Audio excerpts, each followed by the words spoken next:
Olá, paz seja convosco. Tudo bem com vocês? Bom, se você gostar do vídeo, você dá um joinha. Se você não é inscrito no canal, se inscreva, ative o sino para receber futuras notificações, beleza? Bom, nós precisamos muitas vezes tomar uma decisão que pode ser primordial para as nossas vidas. Muitas vezes nós, ao invés de ouvirmos a Deus e dar crédito àquilo que Deus diz sobre nós e para nós, nós damos muitas vezes ouvidos à voz do diabo na nossa vida, que pode muitas vezes ser refletido e ser expressa através de pessoas que, influenciadas por ele, sempre nos lembrarão o nosso passado. Satanás, ele jamais vai querer que você olhe para frente, jamais vai querer que você tenha a perspectiva de uma nova vida. E ele sempre, com todas as suas forças, ele lutará para fazer você sentir-se sempre culpado pelos seus erros, que muitas vezes Deus até mesmo já te perdoou. E isso é uma coisa que nós não podemos permitir em nossa vida. É óbvio que também, como eu preguei domingo, nós podemos cair no erro de Acã, que confessou o seu pecado, né? Mesmo debaixo de uma pressão, mesmo em função de uma revelação de Deus, mas ele confessou, porém ele não se arrependeu. Esse é o erro que muitas pessoas cometem. Elas confessam o seu pecado, dizem que erraram, mas não se arrependem de terem feito.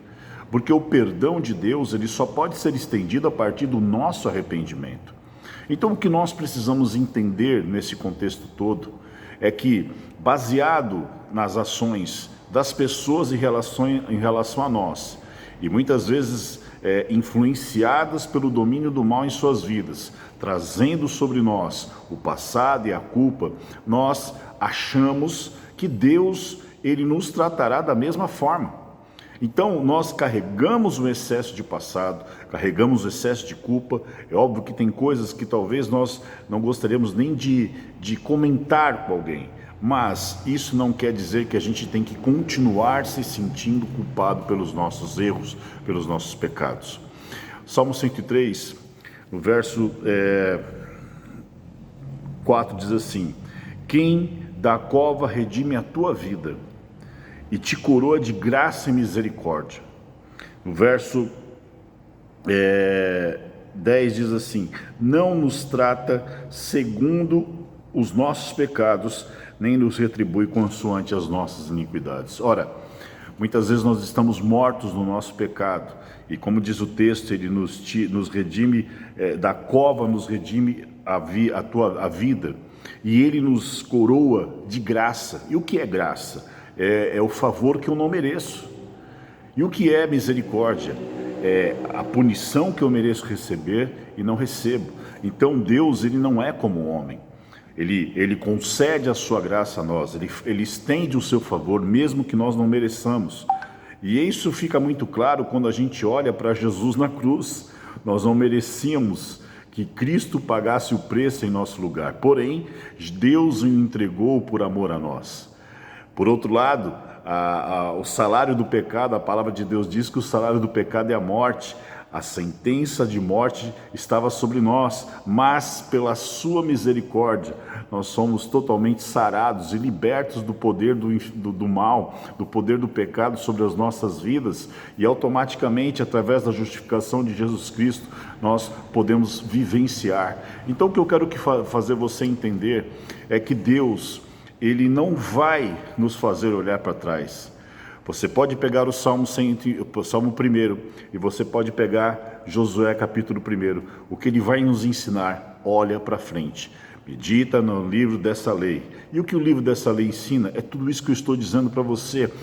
Medita nele de dia e de noite. Não te desvie nem para a direita, nem para a esquerda. Siga um caminho reto.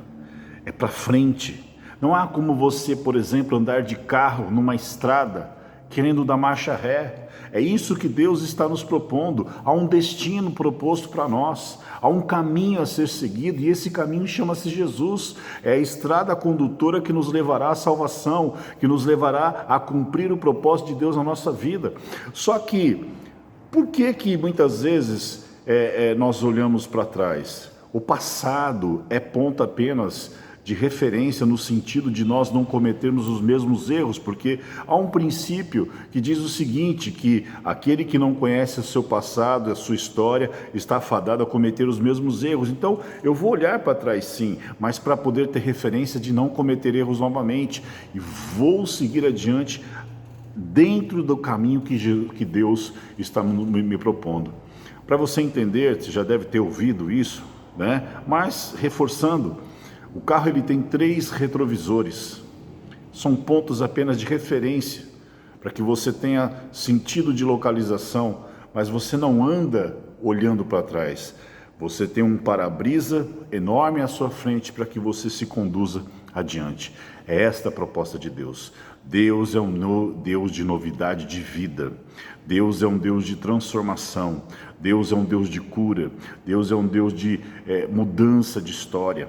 Então, por mais que nós tenhamos errado, por mais que nós tenhamos cometido pecados, por mais que talvez a gente até se envergonhe de muitas situações, Deus sempre nos proporá uma vida nova. Olha para a Bíblia, olha para as histórias contidas na sua palavra. Quantas vezes Israel pecava, mas quando se arrependia, Deus restaurava. E é isso que muitas vezes nós precisamos entender, que muitas das nossas coisas, elas estão presas, seja no nosso ministério, seja na nossa família, seja na nossa vida profissional, na nossa vida espiritual, porque nós carregamos um excesso de passado, uma culpa, e ficamos presos, e não nos conduzimos, e muitas vezes estaciona a nossa vida, enquanto que Deus está propondo algo novo, e dizendo, ande para frente, marche, eu tenho vida nova para você.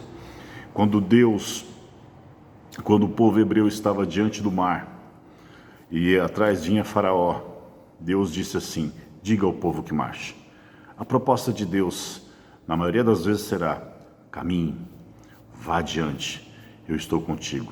E se Deus está conosco, e se a palavra de Deus diz que não nos trata segundo os nossos pecados, e nem nos retribui consoante as nossas iniquidades. Ele está dizendo assim, apesar de você, e apesar do seu passado, eu quero ser Deus na sua vida, para escrever uma nova história em você. E é isso que Deus, todos os dias, ao renovar a sua misericórdia sobre nós, todas as manhãs, está propondo para nós. Portanto, escolha não ouvir a voz do diabo, escolha não ouvir a voz dos homens, mas escolha ouvir a voz de Deus, que é assim que Ele quer agir em você. Pense nisso. Deus abençoe você.